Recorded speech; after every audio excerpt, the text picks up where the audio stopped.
on the news.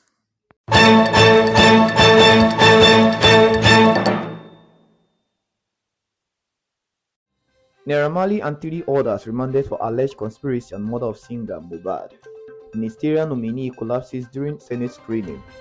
Lagos police declare prime boy wanted over Mohbad's death, offer 1 million naira reward.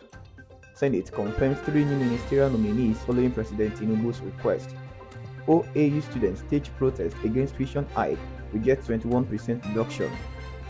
Doctors find needle in 80-year-old woman's brain in Russia.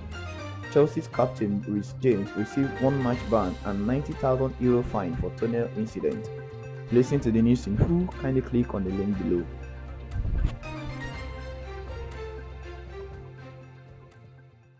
Naira Marley and three others remanded for alleged conspiracy and murder of singer Mohbad. In a significant legal development, a chief magistrate court seated in Saboyaba, Lagos State, has issued an order for the remand of musician Abdulaziz Fashola, popularly known as Naira Marley, and three other individuals. They are facing allegations of conspiracy and involvement in the tragic murder of singer Oladimeji Aloba, popularly known as Mohbad. The four individuals in question include the 32-year-old musician Naira Marley, along with Ogedengbe Fisayo, 37-year-old, Obami Sadiq, 27, and socialite Samson Eletu, 45. All of them face charges related to alleged conspiracy and murder. The Lagos State Police Command submitted an application before the court requesting the remand of these individuals for a duration of 30 days. This request was made to facilitate the completion of the investigation into the controversial circumstances surrounding Mohbad's demise.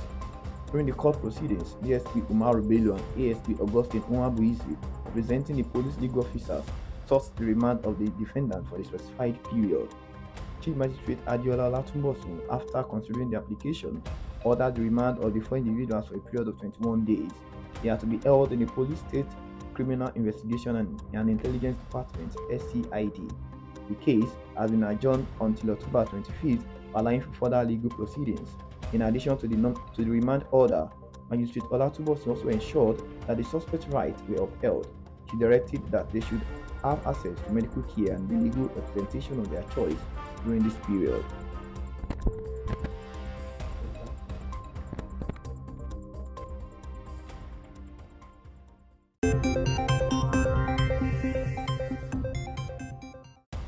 In a dramatic turn of events during the Senate screening process for ministerial nominee Balarabe Abbas Lawal, one of the nominees suffered a sudden collapse.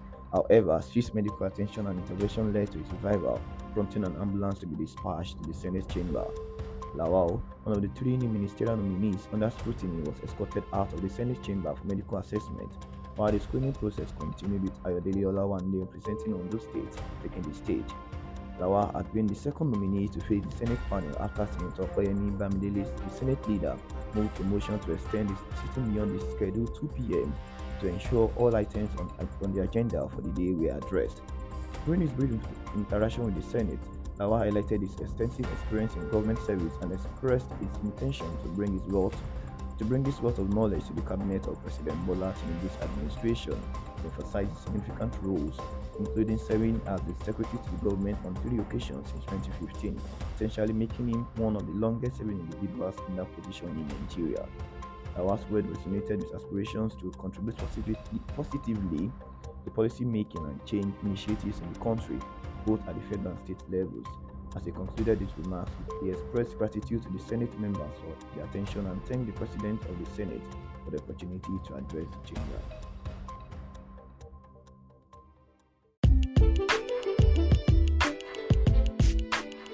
Welcome back to the news on Arakunrin Seyi podcast. Kindly follow our podcast on Spotify, Google Podcast, Amazon Music, and AudioMac at Arakunrin Seyi podcast, and also follow us on all social media accounts: Facebook, Instagram, Twitter, and on YouTube. Thank you. In a significant development related to the investigation into the controversial death of Afrobeat artist Mohbad, the Lagos State Police Command has declared Ibrahim Owoduni, also known as Prime Boy, a wanted suspect. The police are offering a reward of 1 million naira for information leading to his arrest. Mohbad, whose real name is Lirolu Aloba, passed away under mysterious circumstances 4 weeks ago, sparking public outcry and nationwide protest. As part of the ongoing probe, the police have invited several individuals for questioning, including Afrobeat artist Naira Marley and music promoter Larry. According to Benjamin Onde, the police public relations officer in Lagos, Primeboy was declared wanted after he failed to respond to police invitations sent to him since investigation's inception. The police description of Primeboy includes details such as his approximate height, 1.64 meters, gender, male, dark complexion, tribal marks, and Yoruba ethnicity. His last known address is reported as Third Power, Okeeletu, Ikorodu. A notice accompanying the declaration urges anyone who spots Primeboy to contact the police station to contact the nearest police station or call 080-3688-5727. The Commissioner of Police Lagos State Command CP Uwunwa has authorized a substantial reward of 1 million naira for individuals providing useful information that leads to its apprehension.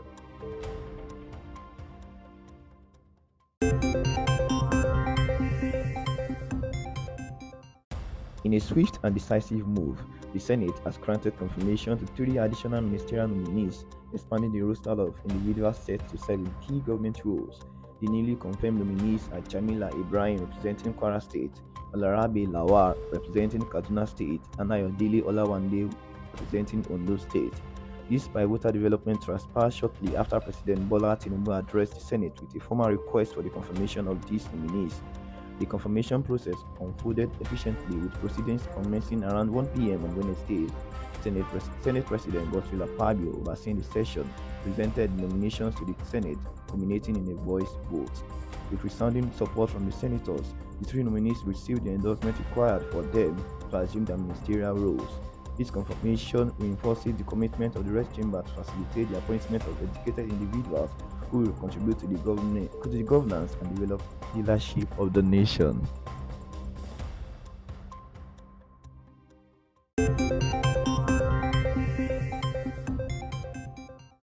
In a noteworthy display of dissatisfaction, students at Obafemi Awolowo University, Ile-Ife, Osun State took to the campus gate on Wednesday, effectively halting both human and vehicular traffic to voice their concerns over a recently announced tuition fee increase.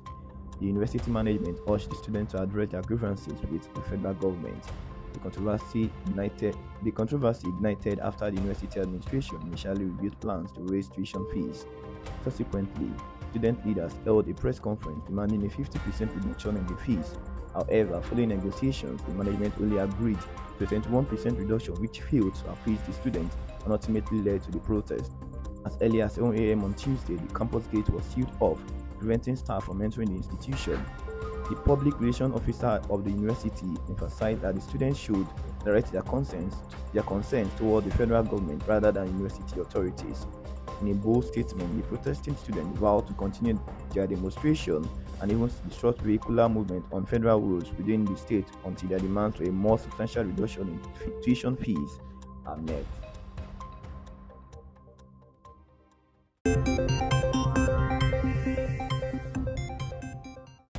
The Katsina State Police Command have officially verified the disturbing abduction of 5 female students from Federal University Dusima Foodma in Katsina by a group of unidentified gunmen. According to ASP Abubakar Aliyu, the police public relations officer, the assailant targeted residents of the students located behind Mariam Ajiri Memorial School, Dusima. The harrowing incident unfolded at approximately 2 a.m. on Wednesday. In a significant development, the police have apprehended an individual suspected of supplying crucial information to the terrorists responsible for the abduction of these students. The PPRO further stated that the law enforcement agencies have launched an intensified operation aimed at safely rescuing the abducted students, ensuring their return without harm. It's noteworthy that both male and female students of the Federal University Dusima have been compelled to reside off campus due to heightened concerns over security, as reported by the News Agency of Nigeria. This incident underscores the pressing need for enhanced security measures to safeguard the lives and well-being of students and residents in the region. Welcome to Global Scene.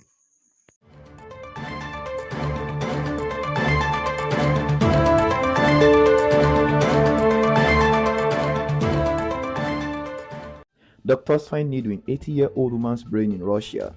In an astonishing medical revelation, an elderly woman residing in Russia's Far East has shocked the medical community with an unexpected and remarkable discovery. After living for 80 years, a routine CT scan unveiled the presence of an inch-long needle embedded within her brain. Medical experts have since theorized that this woman may have been the tragic victim of a failed infanticide attempt orchestrated by her parents. This chilling possibility is believed to have unfolded during the tumultuous period of World War II, a time marked by widespread food shortages and their poverty throughout the Soviet Union. The local health department in the remote Russian region of Sakhalin, where this extraordinary case was uncovered, point out that such tragic occurrences were not uncommon during the years of famine.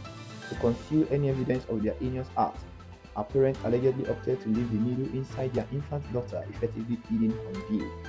Remarkably, the needle's trajectory led it to penetrate the woman's left parietal lobe, contrary to the intended fatal effect. The girl survived this ordeal without ever once complaining of headaches stemming from the injury.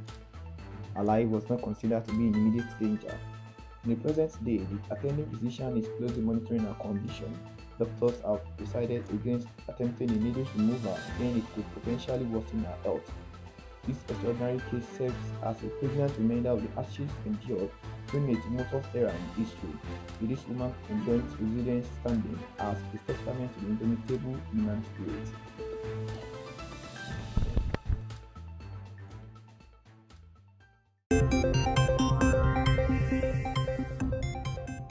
Australia takes strong measures to combat visa fraud, human trafficking, and organized crime. In a significant move aimed at tackling visa fraud, human trafficking, and various forms of organized crime, the Australian government unveiled a comprehensive plan on Wednesday. This initiative seeks to address substantial abuses within the immigration system while bolstering efforts to protect vulnerable individuals. To spearhead this mission, the government has allocated a budget of 50 million Australian dollars, that is $31.48 million, for the establishment of a dedicated branch within the Department of Home Affairs. This branch will focus on combating abuse and irregularities within the visa and migration systems. Former Police Commissioner Christine Nichols January report has shed light on concerning issues within the immigration system, including instances of sexual exploitation, human trafficking, and other organized criminal activities. Australia, long dependent on immigration to meet the demands of its tight labour market, is now embarking on an overhaul of its immigration system. This revamp aims to streamline the entry of highly skilled workers and simplify the path to permanent residency. The Labour government, in office since May 2022, has been actively reworking Australia's immigration procedures, particularly in response to a surge in post-pandemic migration that led to significant visa processing delays. As part of these reforms, the government plans to revamp the country's migration agent system, which is often utilized by prospective migrants to navigate the intricate immigration process. This overhaul is intended to address the misuse of the system by a small number of agents. Former Police Commissioner O'Neill, emphasizing the complexity of Australia's current immigration system, described it as far too complex and virtually unmanageable for both individuals and businesses seeking to bring in skilled workers. These measures aim to make the system more accessible and secure while combating illicit activities that exploit vulnerable individuals.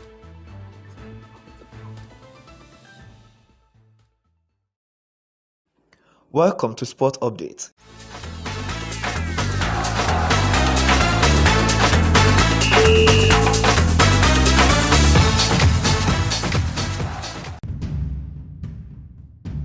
Chelsea's captain Reece James received one-match ban and €90,000 fine for tunnel incident. Chelsea's captain Reece James has been handed a one-match suspension and fined €90,000 in connection with an incident that occurred in the tunnel after Chelsea's defeat to Aston Villa in September. James admitted to using improper, insulting, and abusive words and behaviour directed towards the match official. Reports had previously suggested that the England international confronted referee Jared Gillett. It's worth noting that the 23-year-old defender did not play in the match due to a hamstring injury which has plagued him throughout the 2022-2023 season. The Football Association (FA) confirmed that James admitted to the charge, and the detailed reasons for the decision will be made public at the earliest opportunity. Chelsea had a challenging game against Villa on September 24, where they were reduced to 10 men following a red card shown to French defender Malo Gusto. VAR prompted referee Gillett to review the incident, originally shown as a yellow card, and upgrade it to a red card for dangerous play.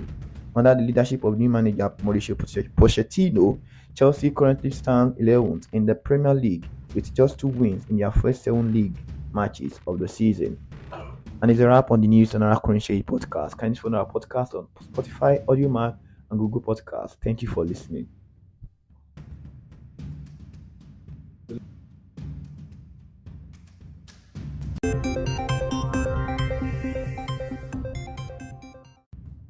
Jurgen Klopp calls for replay of controversial Tottenham vs Liverpool match after VAR audio release. In a surprising turn of events, Liverpool's Jurgen Klopp is demanding a replay of the Premier League clash between Tottenham and Liverpool. Klopp's demand comes after the release of audio recording shedding light on the disallowed goal by Luis Diaz. During the match, Diaz believed he had given Liverpool the lead, capitalizing on a brilliant pass from Mohamed Salah. However, the linesman raised the offside flag, incorrectly ruling Diaz's goal out. Subsequently, the Professional Game Match Officials Limited (PGMOL) issued a statement acknowledging significant human error. Liverpool responded with their own statements in further clarification. Shortly thereafter, audio recordings of the match officials' deliberations were made public, revealing a major breakdown in communication. When asked about the matter before Liverpool's Europa League clash against Union said Lewis, Klopp commented, "The audio didn't change it at all because I was not really interested in why things happened.